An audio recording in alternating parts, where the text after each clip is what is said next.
Hello, hello, hello, hello. Ayan.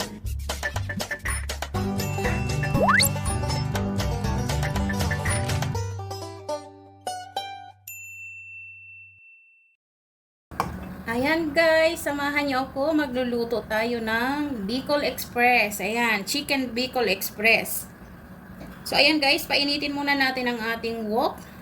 At syempre lagyan ng oil. Ayan, 1/3 cup na oil ito guys. Ayan guys, syempre igigisa muna natin yung bawang. Ayan, masarap kapag maraming bawang. Ayan, gisa nyo muna siya hanggang sa mag-brown.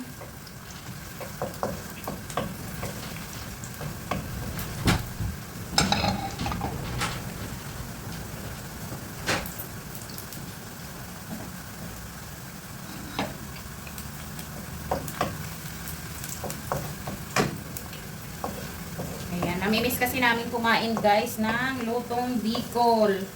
Ayan, alam nyo naman, mahilig sa maanghang.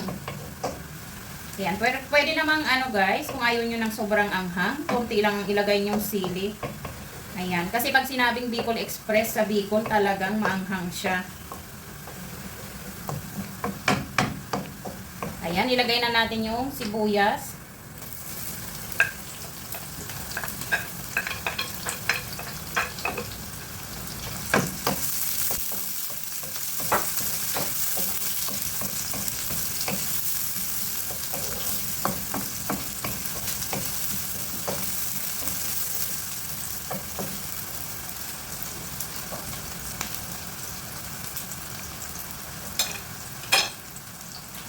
Ayan, syempre ilagay natin yung chicken. Ayan, chicken breast ito guys. Hiniwa-hiwa ko na siya ng maliliit at na-marinate ko na rin siya.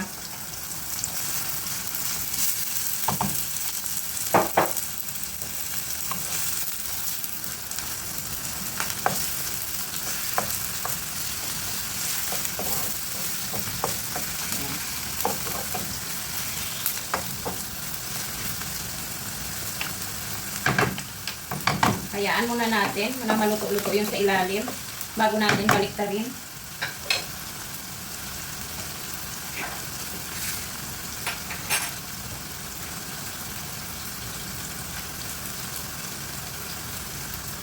Ayan guys, baliktarin natin.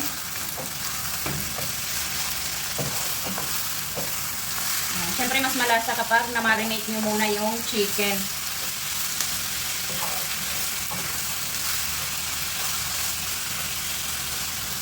Ayan, ibinabad ko siya guys sa garlic powder, garlic onion, salt, black pepper.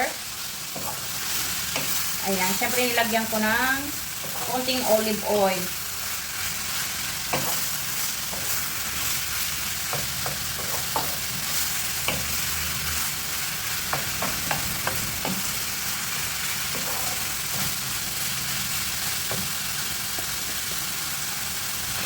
Siyempre, lagyan natin ng isang chicken cubes.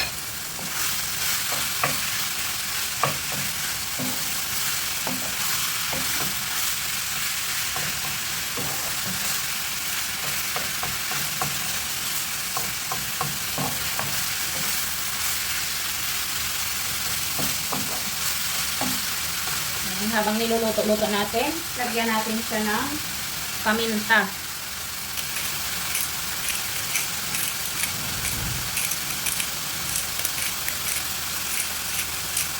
Lalagyan natin siya ng ginisang bagoong guys. Ayan, paubos na ito kaya iubos na natin.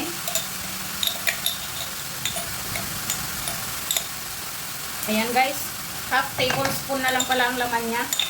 Ayan, kung meron kayong pwede maglagay kayo ng 1 tablespoon. Syempre, mas masarap kapag marami.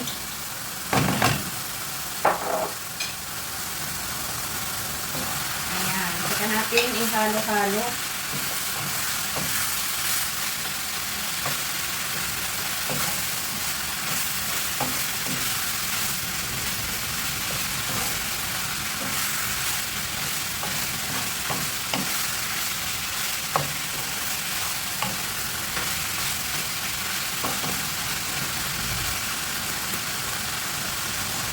Ayan. Siyempre, lagyan natin ng coconut cream or coconut milk. Ayan, depende sa inyo kung anong gusto nyo.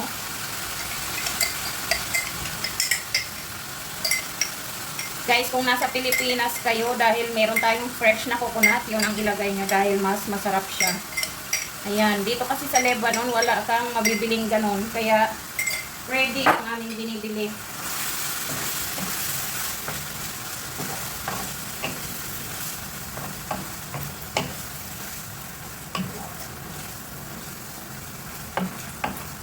Ayan, kukunti ang gata namin guys. Wala pa siyang isang lata. Kasi tira lang ito. Ayan, mga ano lang. Mga nilalagay ko ay mga tira-tira lang guys. Para hindi masayang. At itong chicken. Yung mga ano ito, mga sobra-sobrang piraso nung nagawa ako ng escalope. Ayan. So para hindi masayang, hiniwa-hiwa ko ng maliliit yung mga tira-tirang retaso. Ayan. Siya pang ulam namin guys. Ang bango. Ayan, syempre wag kalimutan ang sili. Ayan, green at red ang aking ilalagay guys.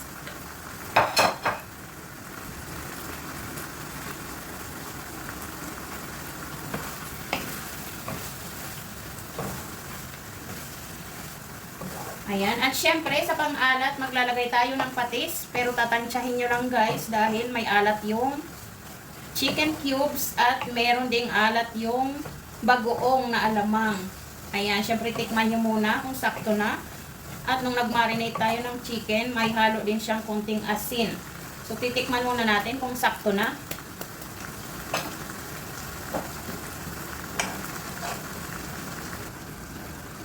So ayan guys, hindi na tayo magdadagdag ng patis dahil sakto na ang kanyang lasa. Hayaan muna natin ito na lumabas yung mantika ng gata. Ayan, pakulo-kuluin muna natin ng ilang minuto.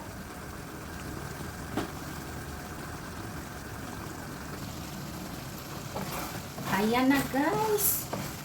Pwede na. Pa-dry na yung ating gata. Ayan. Solved na naman ang aming pananghalian guys. Ayan, pero may bisita kami. Sigurado magrereklamo yun at maanghang guys. Ayan, magkakarami tayo ng kanin nito.